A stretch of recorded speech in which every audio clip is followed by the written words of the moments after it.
सब भाइयों को फिर राधे कृष्णा। अभी फिर चले मंजिल पर।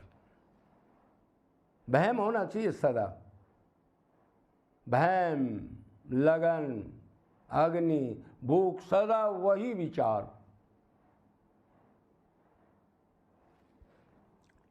तो फिर एक भाई ने कहा, अजी गुरु ने कहा तीर्थवर्त धामवास जो करते हैं वो मरने के बाद मुक्त हो जाते हैं, क्या ये ठीक है? तीर्थवर्त धामवास करने वाले मरने के बाद मुक्त हो जाते हैं, उनको मुक्ति मिल जाएगी, मोक्ष मिल जाएगा, क्या ये ठीक है? बताओ भाई।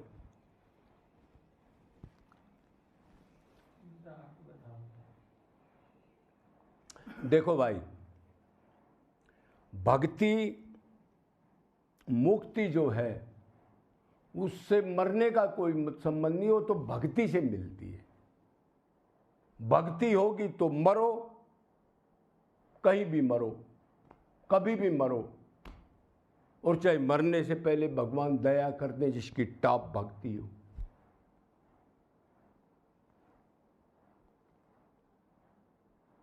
धामवास से सब मुक्त हो जाएं, ये तो कहीं नहीं लिखा गीता में, तो भागवत में भी नहीं लिखा है। दो ही ग्रंथ है बस। धाम की वैल्यू है, जो माने उसको भी, मतलब जो दिन में कम से कम 5-7 बार सोचे मैं दिव्य धाम पे हूँ, ये भगवान का शरीर है, ये नॉर्मल जगह नहीं है, इधर कोई गलत चिंतन नहीं करूँगा, संसारिक चर्चा नहीं करूँगा, ऐसे धाम को मान के भक्ति करे। अंतकरण शुद्ध करना पड़ेगा, धामवास में कम टाइम लग जाएगा। क्यों? धाम को ये मानोगे तो वो उसके 10-20 नंबर जल्दी जुड़ जाएंगे, इसमें कोई डाउट वाली बात नहीं है। धाम की वैल्यू कम नहीं है।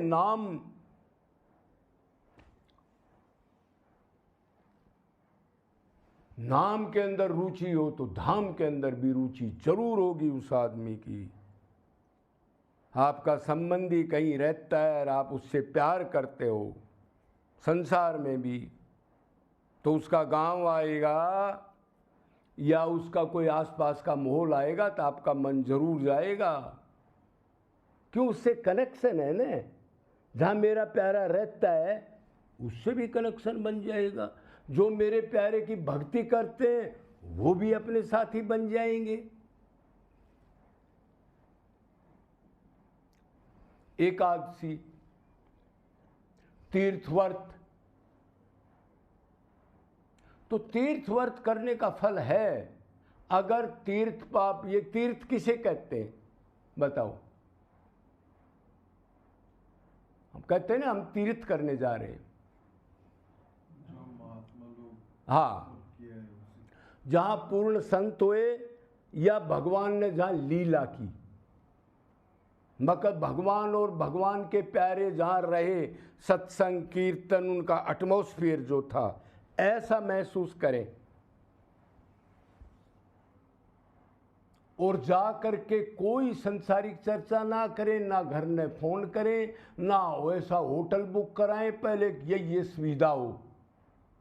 पहले ऐसे जाते थे, संतों के पास सत्संग लेते थे, नॉर्मल अपना खाना बांध के सात्विक खाना खाते थे, उनकी थोड़ी बहुत सेवा सुसरवा करते थे। पूर्ण संतों की बात है। उनसे ज्ञान लेते थे कि हम क्या करें क्या नहीं करें। तीर्थ पाने का फल है भगवान से लगाव की बात हो जाए। ये नहीं टिक्की बिंदी खाने आ गए और पेप्सी पी रहे, पिकनिक, सेल्फी, फोन, ये तो अपराध है। तो तीर्थ की वैल्यू जानता हो। कौन हुआ था? भगवान हुआ है तो भगवान ने क्या लीलाएं करी, ये दिव्य धाम है। या कोई संत हुआ था, उसके बारे में जानना, क्या भक्ति है, क्या वो कहते थे क्या नहीं कहते थे। तो इतनी देर का आपका फायदा मिलेगा जब आप जाओगे। लेकिन ये नहीं है आपने 3-4 दिन वो फायदा ले लिया, उसका फल आगे मिलेगा। लेकिन भगवत प्राप्ति तो अनन्य भक्ति से होगी, ध्यान रखना। वो तीर्थ का फायदा मिलेगा जैसे उस जो मैंने बताया वैसे जानते हो तो। और पिकनिक पार्टी, गलत चिंतन और हंसी मजाक ये करे है तो उसका उल्टा फल भी मिलेगा, दूषित किया उस वातावरण को। धामवास पर भी, धाम में कहते हैं जी कोई भी शुभ कर्म करो, भक्ति करो, वो कई गुना बढ़ती है। लेकिन कोई गलती से अपराध हो जाए वो भी कई गुना दंड देता है। फिर आपने उतनी भक्ति करनी पड़ेगी, रिक्वेस्ट करनी पड़ेगी, उतना आपका लॉस होगा, फिर उसको कवर कर लेगा। लेकिन नित्य निरंतर भगवान ही चाहिए। खाली कोई धामवास करे ऐसा शास्त्रों में शायद नहीं लिखा। वैसे सब संत बोलते हैं, हमारे गुरु ने तो ये नहीं कहा, हमारे गुरु ने कहा धाम बहुत पवित्र है, धामवास, लेकिन करने का स्टाइल आपने पता है, भगवान के अलावा कुछ भी ना सोचे, कोई काम धंधा बिजनेस छल कपट ना करे। हरे छल कपट का फल भगवान अंदर नोट करता है ना, क्या सोचा क्या कर रहा है। तो जो उल्टा काम कर रहे हैं तो उसका उल्टा फल मिलेगा, सीधा मिलेगा।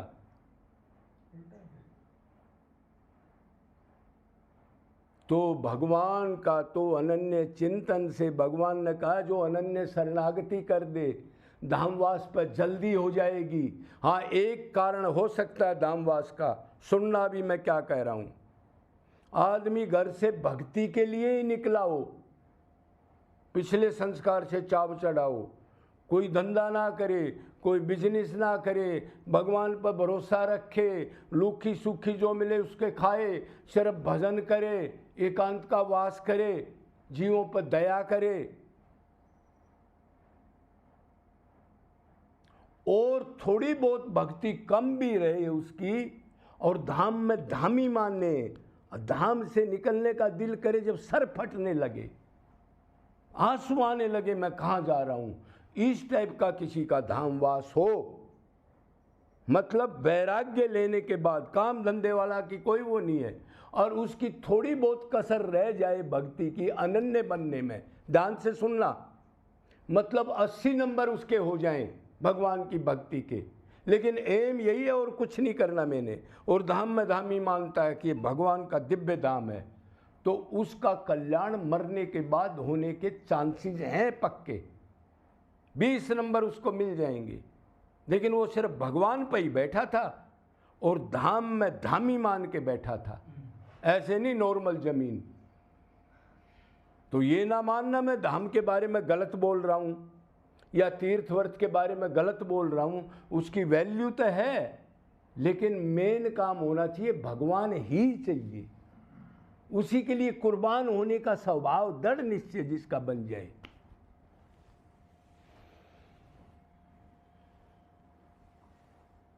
तो मरने के बाद तो 2 चीज आनी चाहिए ने, क्या?